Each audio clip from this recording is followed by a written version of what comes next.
नमस्कार, welcome to my new vlog मंडळी. आज संध्याकाळच्या वेळेस माझं रुटीन जे आहे ते मी तुमच्यासोबत शेअर करत आहे. तर ॲक्च्युली रोज संध्याकाळी सासूबाई दिवाबत्ती करतात आणि पूजा करून बाकी त्यांचा हरिपाठ वगैरे सुरू असतो. पण आज त्यांनी आजारी असल्यामुळे मी देवपूजा केली, म्हणजेच दिवाबत्ती केली आणि नंतर स्वयंपाकाला सुरुवात केली. स्वयंपाक म्हणजे संध्याकाळी वरण भातच असतो, कारण की म्हणजे बाळाला वरण भातच लागतो. संध्याकाळी ती वरण भातच खाते. वरण भातासोबतच भेंडीची भाजी, शिमला मिरची फ्राय केली आणि वरणाला पण शेवटी तडका दिला. तर इथं मी सगळ्यात पहिले भाजीपासून सुरुवात केली. पलीकडे कुकर लावलेला होता, डाळ भाताचा कुकर चालू होता पलीकडल्या गॅसवर. अलीकडे मस्त शिमला मिरची कढईमध्ये टाकली, जिरे मोहरी शिमला मिरची टाकून घेतली आणि आता वरतून लाल तिखट आणि मीठ टाकून घेते, म्हणजे ती पटकन शिजून जाईल मिठाने. 5 ते 10 मिनटात शिमला मिरची झाली आणि मग मी ती काढून घेतली ताटामध्ये. थोडीशी लाल फ्राय होऊ द्यायची. कसं आहे की भेंड्या सगळेजण खातात, मीच भेंडी कुठली तरी मी भाजी बनवली. भेंडी मला फारशी आवडत नाही माझ्या हातची, त्यामुळे मी अशा प्रकारे शिमला मिरची फ्राय केली आणि याच्यानंतर मी आता भेंडीमध्ये एक बटाटा टाकून भेंडी फ्राय करणार आहे. शक्यतो भेंडी पसरटच भांड्यात करायची, कारण की ती एक समान भाजली जाते सगळीकडून आणि सारखी शिजते ती. तर सगळ्यात पहिले आधी बटाटा आणि कढीपत्ता, जिरे मोहरी टाकून घेतली. लसूण मी इथं टाकलाच नाही, मी ॲक्च्युली विसरले. तुम्ही इथं लसूण वापरू शकता. आणि इथं ही भाजी मुलगी खाते, त्यामुळे मी लंब्या लंब्या मिरच्या चिरून टाकल्या, बारीक चिरल्याच नाही आणि त्या शेवटीच टाकल्या, म्हणजे त्याचं तिखट भाजीत उतरत नाही पूर्ण जाते. आणि ती पण खाते माझी मुलगी, त्यामुळे मी अशीच भेंडी बनवते पूर्ण मिरच्या वापरून. त्यामध्ये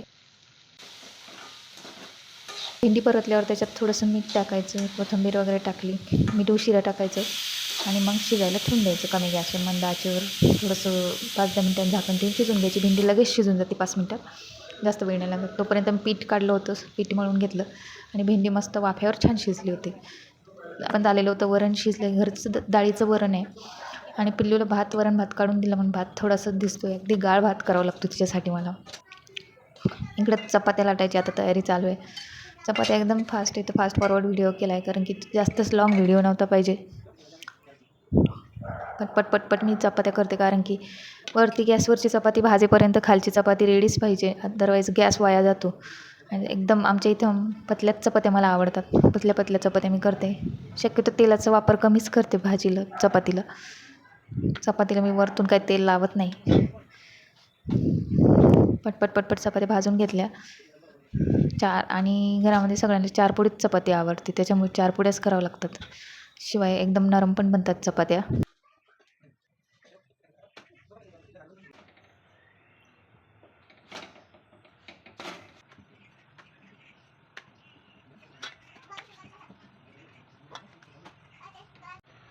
ते बनवली आणि टम फुगते ती चांगल्या प्रकारे. जर पीठ मळलं आणि 5 ते 10 मिनटं तसंच सोडून द्यायचं, तुमच्या चपात्या खूप छान होतात. आणि आता शेवटी मी वरणाला पॅनमध्ये तडका लावते. तडक्यासाठी इथं मी मोहरी घेतली, तेलामध्ये मोहरी टाकली, टोमॅटो, एक मिरची, कढीपत्ता आणि आता थोडीशी हळद टाकते फ्राय करायला. आणि आता तापलं की सगळं असं बारीक झालं की लगेच याच्यामध्ये वरणात मिसळून घेते.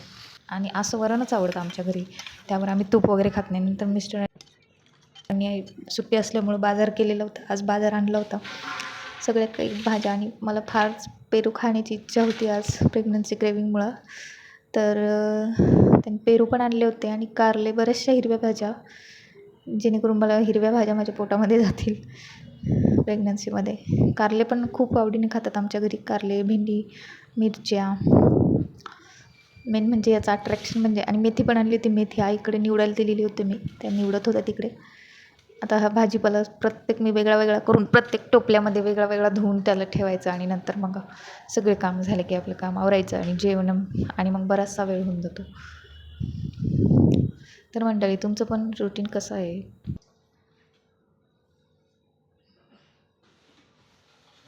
तुम्हाला आजचा जर हा व्लॉग आवडला असेल तर नक्की माझ्या व्हिडिओला एक लाईक करा.